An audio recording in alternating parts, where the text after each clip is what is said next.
இந்த தேர்தல் அறிக்கையோட மிக முக்கியமான செயல் திட்டங்கள் மட்டும் தலைப்பு செய்திகளாக அளிக்க விரும்புகிறேன். மாநிலங்கள் உண்மையான சுயாட்சி பெறுகிற வகையில் இந்திய அரசியலமைப்பு சட்டம் திருத்தப்படும்.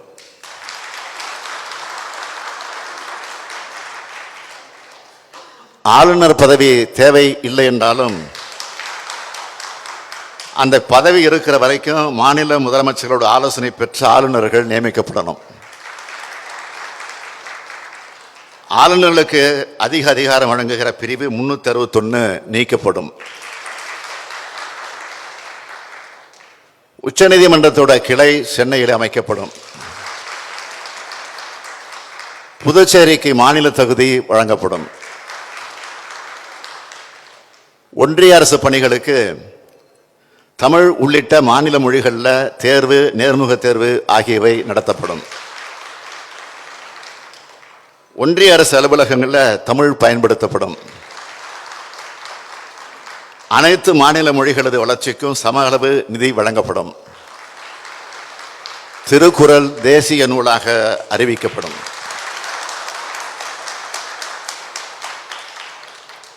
தாயகம் திரும்பிய இலங்கை தமிழருக்கு இந்திய குடியுரிமை வழங்கப்படும். ரயில்வே துறைக்கு தனி நிதிநிலை அறிக்கை தாக்கல் செய்யப்படும். புதிய கல்விக் கொள்கை ரத்து செய்யப்படும்.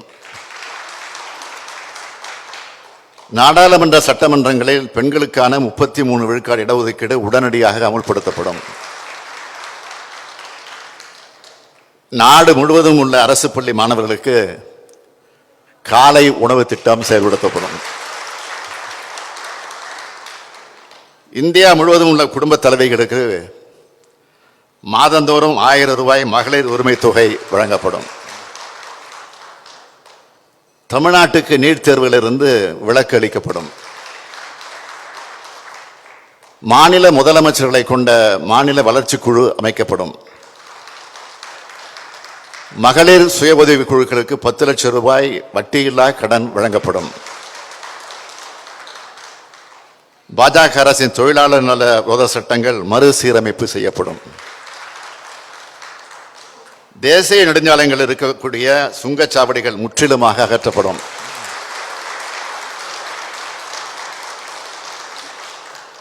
வங்கிகளில் குறைந்தபட்ச இருப்பு தொகை இல்லாத போது விதிக்கப்படும் அபராதம் நீக்கப்படும். குடியுரிமை திருத்த சட்டம் 2019 ரத்து செய்யப்படும். ஒன்றிய அளவில் சாதிவாரி கணக்கெடுப்பு நடத்தப்படும்.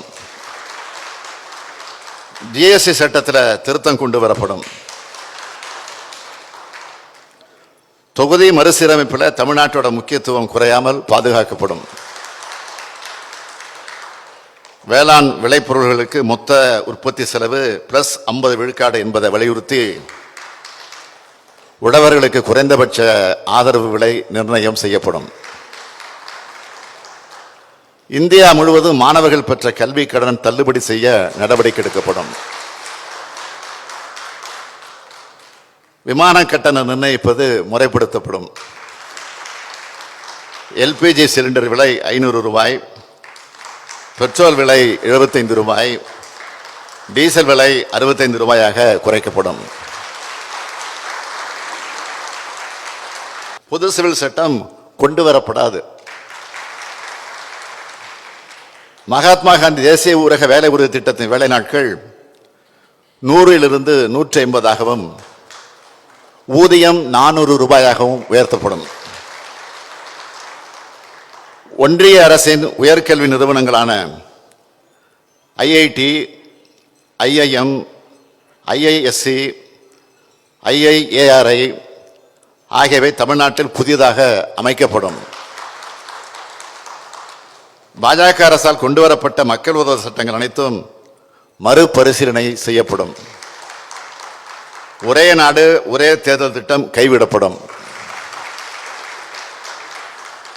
மாணவர்களுக்கு வட்டி இல்லாத கல்வி கடனாக 4 லட்சம் வரை வழங்கப்படும். ரூபாய் 4 லட்சம் வரை. ரயில்வே துறையில் வழங்கப்பட்டு வந்த கட்டண சலுகைகள் மீண்டும் வழங்கப்படும். இஸ்லாமியர் மற்றும் இதர சிறுபான்மையினர் மேம்பாடு குறித்து ஆராய்ந்த சச்சார கமிட்டி பரிந்துரைகள் செயல்படுத்தப்படும். சென்னையில் 3வது ரயில் முனையம் அமைக்கப்படும். இதெல்லாம் மிக மிக முக்கியமான வாக்குறுதிகள். ஊடகத்துறை நண்பர்கள் அத்தகைய முக்கியமாக அறிக்கையாக அமைந்திருக்கக்கூடிய அறிக்கையை முழுமையாக தமிழ்நாட்டு மக்கள்கிட்ட கொண்டு போய் நீங்கள் சேர்க்க வேண்டும் என்று நான் கேட்டுக்கொள்கிறேன்.